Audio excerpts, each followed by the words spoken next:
This week's blog is talking about types of presentation application, and the two that I'm going to talk about is PowerPoint and Prezi. If you need to make a formal presentation, one of the best ones there is out there on the market is Microsoft's PowerPoint.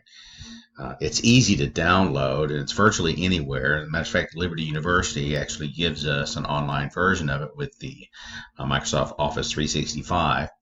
It's easy to customize. The slides are very unique in and of themselves, and very user-friendly.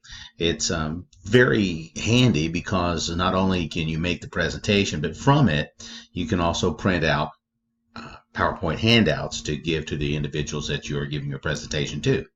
So from that point of view, it's really, really good.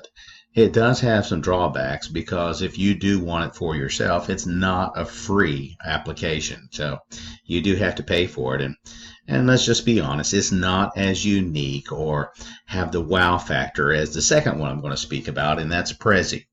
Prezi is a great presentation tool for spicing up your presentations. It's got some really, really cool effects that go along with it. And number one, it's free. It's on the web, and it's easy to get to, and it doesn't cost a dime.